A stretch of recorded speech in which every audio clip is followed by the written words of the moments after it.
Hi folks, Dave, the Honest Audiophile. This is the Topping A90 Discrete, and these are my Honest Audiophile impressions. I want to thank Apos Audio for providing the Topping A90 Discrete for review. Do greatly appreciate it. Apos Audio, you rock. Alright, so the Topping A90 Discrete. This will set you back around $600 from the bank account when ordered on Apos Audio. It is a fully discrete, balanced amplifier and preamp, and it is the younger brother sibling to the Topping A90. Link to my review of the Topping A90 somewhere on the screen and down in the description below. So does the Topping A90 Discrete beat its older brother? Is it an upgrade? Is it worth getting? And does it sound better? First and foremost, there are all kinds of upgrades to the A90 Discrete versus the A90. I'm going to let the Apos Audio professionals describe it, as they'll do a whole lot better than I ever can.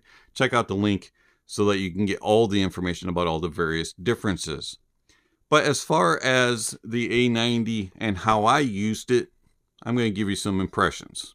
First, let's talk about the look and design and build of it. So build-wise, it feels the same as the original.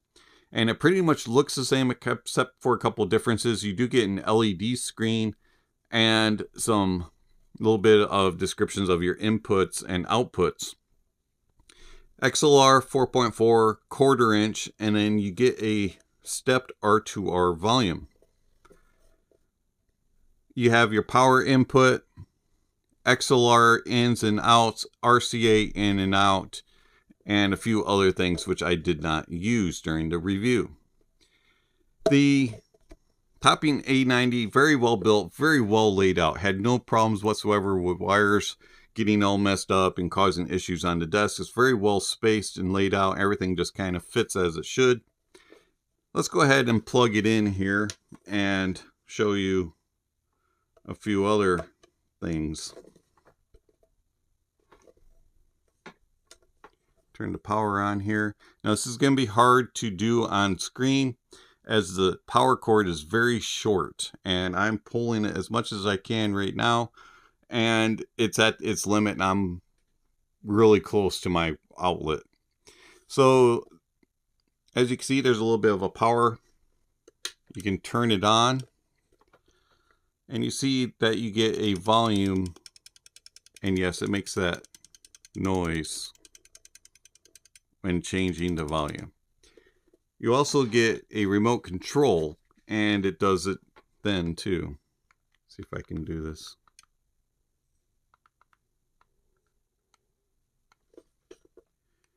Okay.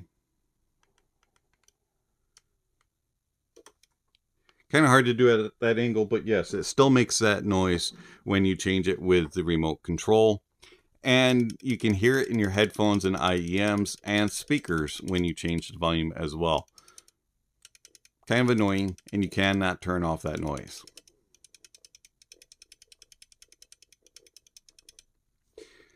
You also get indications of whether or not you're using XLR in, RCA in, or an external in, and also whether or not it's your preamp or headphone amp or both are being selected. Overall, I like the design of the LED. Comes in handy. I do recommend that you use the remote control, as you're able to change gain and your different setups as outputs and inputs and things like that a lot easier just using this instead of using the multifunction volume knob. Overall, I like the design of it. Good job topping. This is pretty typical of topping. You can get black, silver, and they usually do a good job of laying everything out, and they have done a good job here. Other than just kind of a clunky menu using the volumes, use the remote control.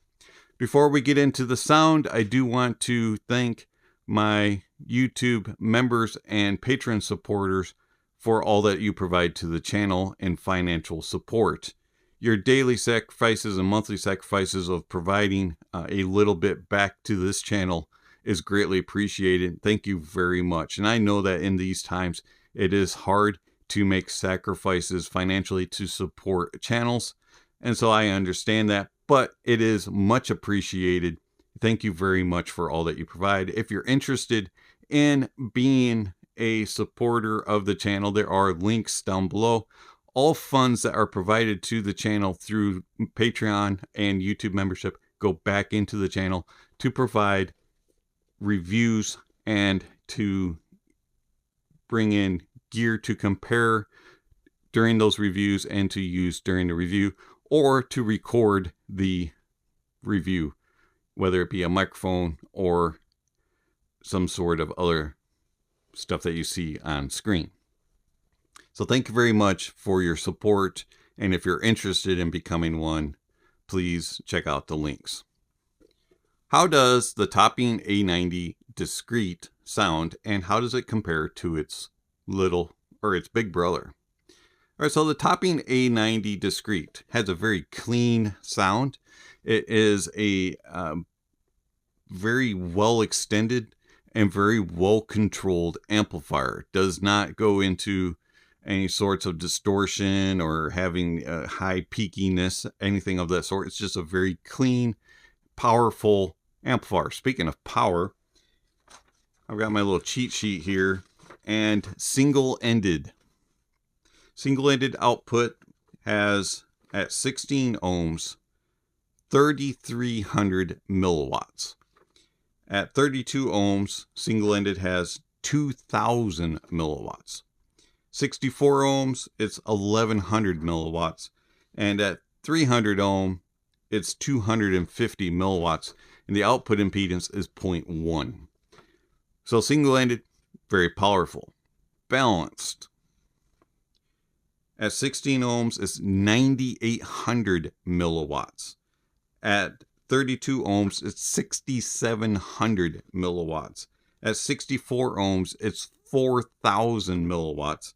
And at 300 ohm, it's 1,000 milliwatts. And at 600 ohms, it's 500 milliwatts with an output impedance of 0.2. So, Topping A90 Discrete, big power, lots of power. Not too many more amplifiers have this type of power, especially at the $600 price point. So no problems whatsoever powering things. And it does it with a very clean sound signature. I like the bass of the Topping A90 Discrete. It has a power to it, and it has good presence, and it has nice extension into the sub bass, and it stays well controlled throughout. There's no distortion or any peaks and valleys. It's a very well controlled bass with good natural tone and timbre. The mids are also very good tone and timbre wise, have good authority to them, and overall good spacing, and it's a proper sounding tone and timbre of the mids. And then in the treble, very well extended again. You have good air and space, good tone and timbre, and overall it's just a pleasing, accurate presentation. Bass, mids, and treble of the A90 Discrete do a very good job of presenting a natural and accurate sound signature. Soundstage wise, very good, very nice and wide, has very good depth, layering, things whiz around your head like they should, and it tracks very well, and it's very precise and accurate. And overall, it's just a well controlled, very nicely detailed, and good resolving amplifier. If I had to nitpick, and it's a nitpick that I had with the Topping LA90, and that is, it does lack a little bit of sweetness and naturalism to it. Everything sounds proper, everything sounds accurate, but it just misses that emotional connection, that sweetness, that lushness, that emotional moment. And it'll sound at times a little bit dull and boring. It still sounds really good, but it's almost like it's just kind of going through the motions. And you're sitting there and you're just kind of being lulled to sleep. I wish that it had a little bit more emotion, a little bit more connection to the music. I can always tell that the Topping A90 Discrete is in the mix of the music. It's doing its job, and I know it's there in the room doing it. Whereas when I listen to other amplifiers that I have on my desk, the Headamp GSX Mini and the Drop THX 1 Linear, the music takes me away, and it removes the thought that there's gear involved. With the Topping A90 Discrete, I do not get that feeling. I can always tell that there's gear doing the work, whereas other amplifiers kind of excuse themselves from the moment and say, here's your music, enjoy, and I kind of get lost in the music. So the Topping A90 Discrete, is it an upgrade to the original A90? Absolutely, 100%. The Topping A90 itself was very boring, flat, and unemotional, and too squeaky clean, and it almost sounded bleached, and there was just nothing there at all. Whereas with the A90 Discrete, it's more like food that's presented to you, and it has spices in it, but it's lacking that one that brings it all together in cohesiveness and just kind of makes your mouth savor even before it gets in. It's missing just that little connection and the emotion and the excitement. And I like the Topping A90 Discrete. I highly recommend it. I think that if you're looking for a balanced, big power amplifier, works well with all headphones, can be used as a preamp with the same sound signature, then you can't go wrong with the A90 Discrete. But if you're looking for just a little bit more emotion in your music and a little more connection to it, you might want to look somewhere else. But I really do like the Topping A90 Discrete. And for $600, you can't go wrong. It's been Dave, the Honest Audiophile. Thank you for watching, and I'll catch you on the next video. Speaking of next video, somewhere on screen, subscription links, notification bells. If you haven't already, please check those off. Also, don't forget to give a thumbs up or a thumbs down to the video, and check out the links down below. There's all kinds of information down there regarding how you can contact the channel, follow the channel, support the channel through Patreon and YouTube memberships, and all kinds of other information like gear recommendations and music recommendations and all kinds of other things down below. So check out the links, and don't forget to enjoy the music, and that honesty is the best policy.